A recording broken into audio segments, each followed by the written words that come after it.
Donc, bonjour professeur Norman Cornett, merci de m'accueillir au Centrafrica pour cette discussion.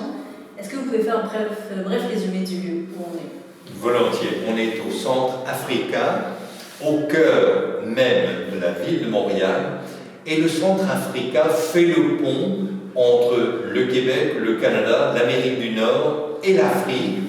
Tous les gens qui sont ici, ce sont des gens qui ont œuvré, qui ont donné leur vie, qui ont consacré leur temps, leur carrière à l'Afrique. Il y a entre autres des infirmières, il y a des enseignants, enseignantes, et ces gens-là, donc il y a la direction qui est de l'Afrique, et ces gens qui viennent souvent pour la retraite veulent maintenir des relations, des liens, et donc ils ont créé le Centrafrica comme un centre névralgique, puisque Montréal, le Québec, reçoit beaucoup de gens de l'Afrique. Donc c'est un lieu de rencontre, c'est un lieu interculturel, c'est un lieu de la diversité, c'est un lieu de dialogue, et c'est grâce au Centrafrica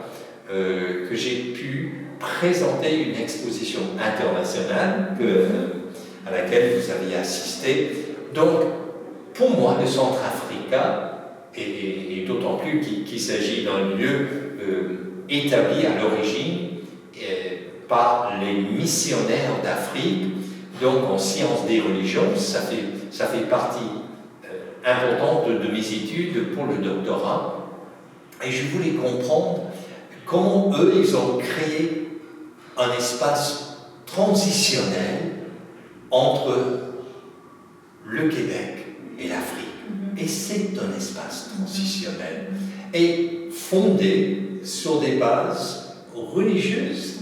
Et donc ici, on peut rencontrer des Malgaches, on peut rencontrer des gens du Togo, du Burkina Faso, du Congo. C'est absolument fascinant, c'est un véritable carrefour.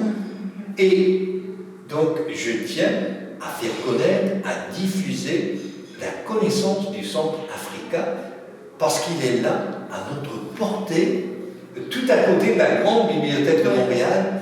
Donc, j'estime, Mademoiselle Farah, il y a beaucoup de connaissances, de savoir à la grande bibliothèque de Montréal, et ici, au Centrafrica, il y a beaucoup de connaissances et de savoir vécus par les gens absolument fascinants qui habitent et qui sont les gens qui offrent ce lieu comme un lieu de rencontre, de dialogue. Et ça va de pair avec mon approche dialogique.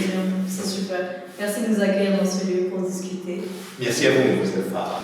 Ok, donc je voulais vous demander comment vos études en sciences des religions vous ont amené à développer l'approche dialogique. En fait, j'ai créé il y a 37 ans l'approche dialogique parce qu'il y avait un besoin criant dans les salles de classe universitaires, les miennes du moins. C'est que je me suis rendu compte d'abord comment rendre le sujet des sciences des religions d'intérêt pour tout le monde et pas seulement pour celles et ceux dont c'était la spécialité à l'université. Comment pourrait-on élargir cette discipline, ce champ d'études, de sorte que ça rejoignait tout le monde? Parce qu'en fait, j'estime que cette soif, cette faim du sacré, de la transcendance, du spirituel, nous habite tous. Qu'on soit spécialiste en biologie, qu'on soit spécialiste en mathématiques, qu'on soit spécialiste en sociologie. Donc je voulais rejoindre, on dit en psychologie, il y a une expression qui est pour moi un principe opérateur qui m'a poussé à la création de l'approche dialogique. Les psychologues parlent des besoins affectifs. C'est qu'il faut rencontrer des besoins affectifs. Et je me suis rendu compte que c'est ça le défi en pédagogie.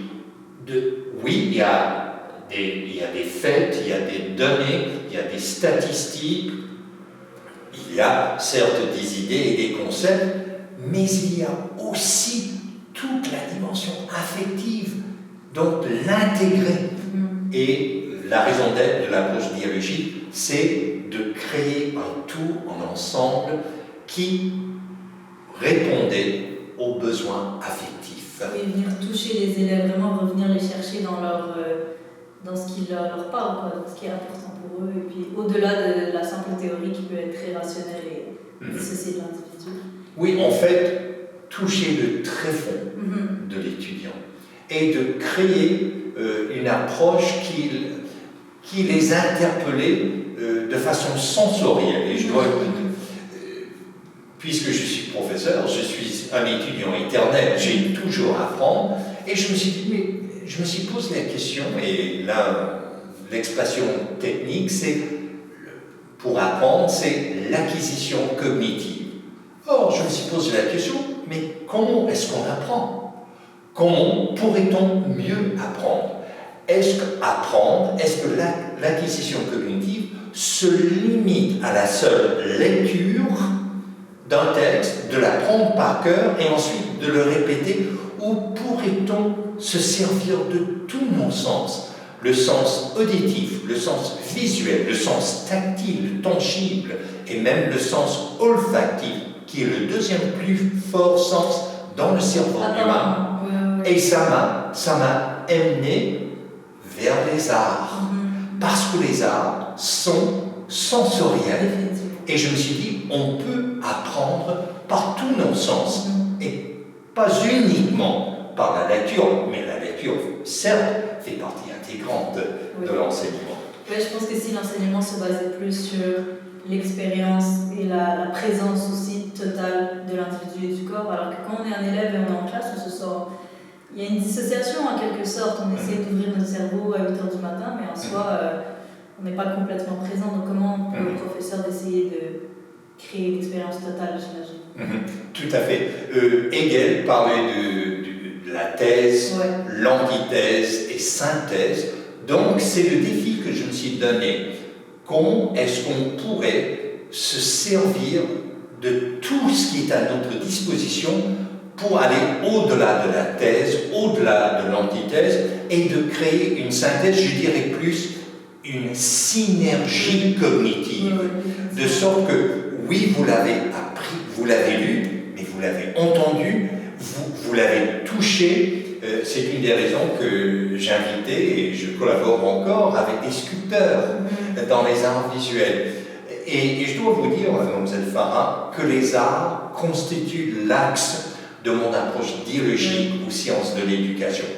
Et pour cause, parce que les arts favorisent la pensée créative et l'expression créative, et ce sont les arts qui constituent le portail de l'imaginaire. Exact, c'est un portail, c'est une ouverture sur ce monde. Et puis, quelles ont été les pratiques concrètes que vous avez mises en place pour développer cette approche, ou, disons, je pense que par l'écriture aussi, en invitant des gens, en stimulant la discussion, mais quelles ont été vos premières approches? Oui, l'écriture, c'est certain. Et je dirais, André Breton employait l'expression l'écriture automatique. Je préfère, moi j'appelle ça l'écriture intuitive. Donc, je présentais un texte, ou je présentais une composition, ou je présentais un film, et je présentais donc du matériel, et j'invitais les étudiants et étudiantes sur le jet, dans l'instant même, d'écrire ce qu'elles ont vécu. Donc, vous avez raison de souligner l'expérience. L'approche dialogique que j'ai créée est foncièrement expérientielle. Parce que quand on l'a expérimenté, eh bien là, ça nous reste, ça nous colle. C'est comme presque dans l'ADN de l'acquisition cognitive. Et pourquoi est-ce que j'ai fait cela, Mlle Farah? Parce que je me suis rendu compte en tant qu'étudiant pendant des décennies, c'est que j'avais la tête bourrée pour un examen, pour un essai, pour une note, Et l'instant que j'ai quitté la salle de classe, j'avais tout oublié. Donc alors j'ai dit, l'acquisition. Mais qu'est-ce que ça vaut si ça ne reste pas? Pourquoi faire? Définitivement. Et est-ce que vous avez vu une évolution concrète chez les élèves, un feedback, disons, de leur part Ah oui, je me souviendrai toujours d'une étudiante du Sri Lanka. Donc, puisqu'elle était du Sri Lanka, elle avait fait ses études primaires et secondaires du lycée, dans le système britannique, puisque c'était une ancienne colonie britannique. Donc, elle m'a dit, professeur Cornette, j'avais entendu parler de vos cours, et moi j'étais habitué au système britannique, avec les examens, et apprendre par cœur. Et elle dit, au début, quand je suis entré dans votre classe, je me suis vu comme un oiseau, et l'oiseau normalement est en cage. C'est comme ça que l'étudiant se sent. Et elle disait, je me suis posé la question, mais où est la cage? Où est la cage? Puis à mi-chemin dans le semestre, dans les cours, elle dit, professeur Cornette, là je me rendais compte que la porte de la cage était grande ouverte. Et le dernier jour du cours, elle est venue me voir. Elle dit, professeur Cornette, je me rends compte là maintenant qu'il n'y a pas de cage, qu'il n'y a pas de porte, que je suis un oiseau et que dans ma vie, j'avais oublié comment voler. Et puis, est-ce que vous avez rencontré certaines failles, certaines limites et certaines faiblesses de l'approche de votre méthode dialectique? Oui, les gens qui préfèrent que ce soit linéaire, noir et blanc, vrai ou faux, donc binaire, se sentent désorientés, mal à l'aise,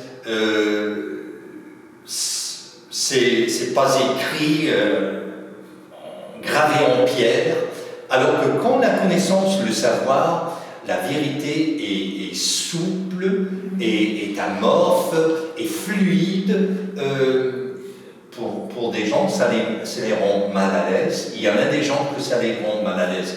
Mais ce qui m'a beaucoup étonné, Mlle Farah, c'est que dans les dernières années de mon enseignement universitaire, j'avais de plus en plus d'étudiants en sciences pures, en chimie, en bio. Et ces gens-là, je leur ai demandé pourquoi vous suivez mes cours. Et ils m'ont dit, parce que dans nos cours, tout est figé. Or que chez vous, et beaucoup voulaient devenir médecins. Beaucoup de mes anciens étudiantes et étudiants sont maintenant des médecins, voire des médecins spécialistes. Ils nous ont dit que ça nous a permis d'avoir une plus grande largesse, une plus grande liberté et de pouvoir explorer. Et croyez-le ou non, il y avait un étudiant coréen de Toronto qui était mon étudiant. Et lui visait, comme beaucoup de mes étudiants, voulaient tous devenir soit médecins, avocats ou chefs d'entreprise, des PDG. Et c'était que ça qu'il visait. Et bien, cet étudiant coréen, comme beaucoup de familles immigrantes, ses parents sont venus de la Corée du Sud.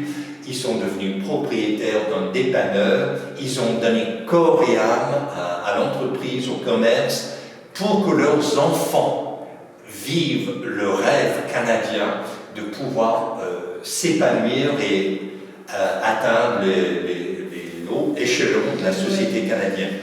Et donc, il est allé, il a pris l'examen pour devenir médecin. Il faut passer un examen. MCAT, M-C-A-T. Donc, dans cet examen, qui est préalable à l'acceptation dans une faculté de médecine, il y a beaucoup de questions scientifiques, biologiques, chimiques, des formules, des données, des faits et tout ça. Et eux et mes étudiants qui étaient dans les sciences pures avaient l'habitude de faire cela. Or, cet étudiant coréen m'a écrit exprès, une fois qu'il était médecin, il dit: professeur Cornell, quand j'étais dans l'examen du MCAT pour entrer en faculté de médecine, la dernière section, c'est on vous pose une question et là, réponse libre, et puis il faut se donner complètement et écrire de façon libre, de façon l'écriture automatique ou, comme moi j'appelle, l'écriture intuitive. Il dit: j'étais figé dans la salle d'examen et tout d'un coup, dans ma mémoire, je me retrouvais dans votre salle de classe et nous, on écrivait tout ce qui nous passait par l'esprit.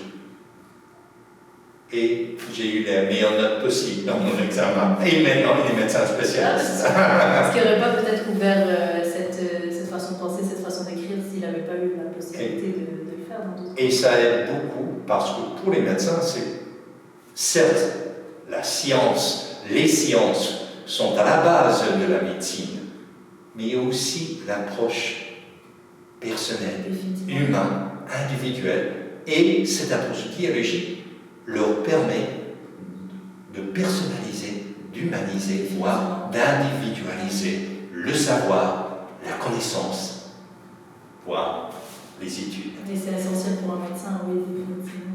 Et dernière petite question, c'est est-ce qu'il y a des étudiants qui ont, exemple en classe, qui n'ont pas aimé cette approche, qui ça les frustrait, ou qui n'ont pas réussi à trouver une liberté ou quelque chose de pertinent là-dedans? Il y a d'abord, vous le savez, mademoiselle Farah, quand on s'inscrit dans un cours, bien souvent, on peut être absent du cours. Oui, oui. Il suffit de passer les quiz, les examens et l'essai final.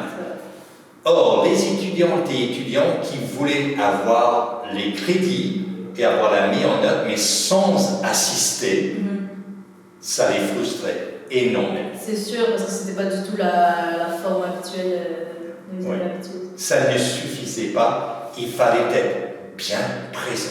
Oui. Et la présence, elle est de rigueur dans l'enseignement. Parce qu'au fond, apprendre, enseigner, c'est surtout une expérience qui se réalise en présentiel. Définitivement. C'est l'expérience de la classe et de la rencontre. Et du dialogue entre les êtres humains. Définitivement. Parfait. Merci à vous, mademoiselle Farah.